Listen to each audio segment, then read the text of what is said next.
Bonjour à tous. Je vais présenter aujourd'hui la solution de l'exercice 11 de l'envoi de combinatoire, et je rappelle l'énoncé.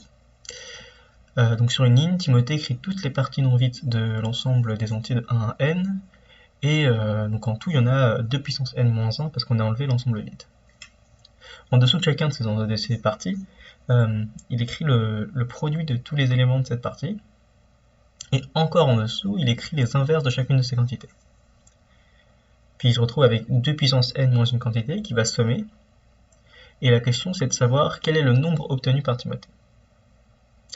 Donc je vous conseille de chercher une quinzaine de minutes, si vous ne l'aviez pas déjà fait dans l'envoi, et sinon je vais présenter une petite indication pour ceux qui en auraient besoin.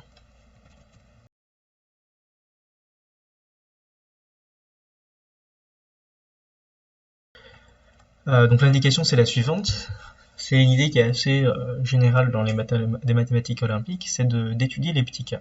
Ici on a une réponse qui va dépendre du paramètre n, qui est la taille de l'ensemble, et donc quelque chose qui est raisonnable, c'est de commencer par les cas n égale 2, n égale 1, n égale 3, jusqu'à obtenir une conjecture, c'est-à-dire avoir une idée de quel résultat on veut montrer. Puis après on va essayer de montrer le résultat par récurrence.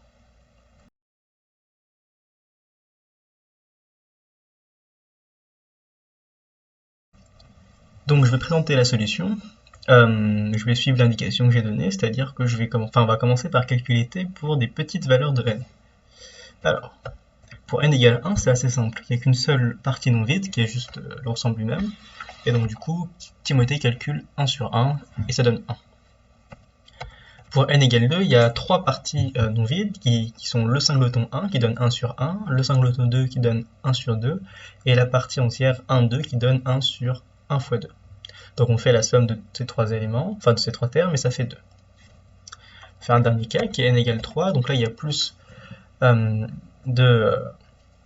d'ensemble non vide, donc il y a le singleton 1, le singleton 2, le singleton 3 qui donne 1 sur 1 plus 1 sur 2 plus 1 sur 3. Vous avez les paires 1, 2, 1, 3, 3, 2 qui donnent 1 sur 1 fois 2, 1 sur 1 fois 3 et 1 sur 3 fois 2, et vous avez l'ensemble entier qui donne 1 sur 1 fois 2 fois 3. Donc encore une fois, vous faites le calcul, et vous voyez que ça donne 3. Donc là, vous avez n qui donne 1, n égale 1 qui donne 1, n égale 2 qui donne 2 et n égale 3 qui donne 3. Donc la conjecture, et ce qu'on va essayer de montrer, c'est assez simple. On va essayer de montrer que p doit être égal à n. Donc maintenant qu'on a une idée de ce qu'on veut montrer, on va essayer de le montrer par récurrence. Ok. Alors, l'avantage de traiter les petits cas, c'est aussi que ça vous donne directement l'initialisation de votre récurrence. Plus là on a fait plus, on aurait eu juste besoin de n égale 1 pour l'initialisation, mais là on a n égale 1, n égale 2 et n égale 3, mais tant mieux. On était obligé de toute façon de calculer plus de petits cas pour avoir une idée. Et donc maintenant ce qu'on va faire, c'est qu'on va supposer que le résultat est vrai pour n, et on va le montrer pour le rang n plus 1. Donc, il faut trouver un moyen de se ramener à l'hypothèse de récurrence. Donc Timothée écrit les parties non vides des entiers de 1 jusqu'à n plus 1, et il faut réussir à relier ça aux parties non vides de l'ensemble 1 jusqu'à n. Donc ce qu'on peut faire, en fait, c'est de remarquer qu'une partie non vide des entiers de 1 jusqu'à n plus 1 qui ne contient pas n plus 1 est en fait une partie non vide des entiers de 1 jusqu'à n. Donc on peut commencer par écrire que la somme t que Timothée calcule, on peut la décomposer en deux sous-sommes qu'on va noter S et grand V. Et S, ça correspond à la somme sur toutes les parties qui ne contiennent pas n plus 1. Et V correspond à ceux qui restent, donc toutes les parties qui contiennent n plus 1. Et en fait, S, c'est l'ensemble, c'est la somme des inverses des produits des parties de 1 jusqu'à n plus 1 qui ne contiennent pas n plus 1, qui sont non vides. Donc en fait, c'est la somme des inverses des produits des parties non vides de 1n, et ça, par hypothèse de récurrence, c'est n. En fait, c'est le t, mais au rang n, donc ce qu'on a supposé par hypothèse de récurrence. Ok. Donc, S égale n par hypothèse de récurrence, et il nous reste à calculer V. Donc, on va essayer aussi de se ramener à l'hypothèse de récurrence. Il va falloir faire un petit travail au préalable. Et donc, ce qu'on va faire, c'est dire, si je me donne une partie P qui va de 1 jusqu'à n plus 1 et qui contient n plus 1, alors j'ai l'identité suivante. Donc, qu'est-ce que veut dire cette identité? Il y a une notation c'est purement une notation. Donc le grand sigle, qui est en fait un pi majuscule, il veut dire produit. Et comment il se lit? Donc produit des k appartient à p de k, ça va simplement dire le produit des éléments k qui vérifie la condition k appartient à p. Et donc là, ça veut dire le produit des éléments de p. Donc c'est ce que calcule en fait Timothée. Donc afin en fait, de se ramener à l'hypothèse de récurrence, on voit bien que c'est le n plus 1 qui va poser problème, donc on le factorise.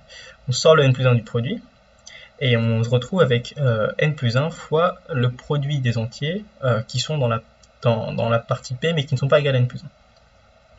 Et là on va faire une remarque très importante et très intéressante qui dit que la fonction qui a une partie P associe P sauf n plus 1, ça réalise une bijection entre les parties de 1 jusqu'à n plus 1 qui contiennent n plus 1, donc les parties que l'on somme dans V, et les parties de 1 jusqu'à n. Donc c'est assez facile à voir. Pour la surjectivité, vous prenez une partie de 1n et vous lui rajoutez n plus 1 et ça vous donne une partie non vide de 1 jusqu'à n plus 1. Et pour l'injectivité, si vous avez deux parties qui contiennent n plus 1 et telles que si vous enlevez n plus 1 aux deux, elles sont égales, elles sont égales dès le départ. Et ça c'est pratique parce que ça veut dire que dans l'identité qu'on a dit avant, on sait comment sommer les inverses des produits des k appartient à p sauf n plus 1 de k. Parce qu'on va se ramener encore une fois à l'hypothèse de récurrence. Donc ce qu'on obtient, c'est que V c'est donc 1 sur n plus 1, donc le 1 sur n plus 1 vient de la factorisation qu'on a ici. Donc là c'était un n plus 1, mais quand on passe à l'inverse ça devient 1 sur n plus 1. Et donc du coup, donc c'est ça fois n plus 1. Alors pourquoi n plus 1? Il y a une petite subtilité dans ce que je viens de dire. C'est que la bijection est réalisée entre les parties non vides de 1 n plus 1 ne comptant pas n plus 1 dans les parties de 1n mais pas forcément non vides. En particulier le singleton n plus 1 qui est contenu dans la somme définissant V est envoyé sur l'ensemble vide. Donc ce qui est important ici de faire, c'est de dire que par hypothèse de récurrence, dans la parenthèse il y a n, mais il faut rajouter 1 parce qu'il y a aussi l'ensemble vide maintenant qu'on a rajouté. Et donc au lieu d'avoir 1 sur n plus 1 fois n, en fait on a 1 sur n plus 1 fois n plus 1 et on trouve que V est égal à 1. Donc là il y a une petite subtilité. Et donc en particulier, quand on revient à ce qu'on voulait calculer, on a que t c'était s plus v, on a dit que s était n, v c'était 1, et donc du coup t égale n plus 1. Donc là l'hypothèse de récurrence se propage au rang n plus 1, et donc du coup c'est vrai pour ce test. Et on a bien montré que Timothée trouvait n quand il faisait ce calcul.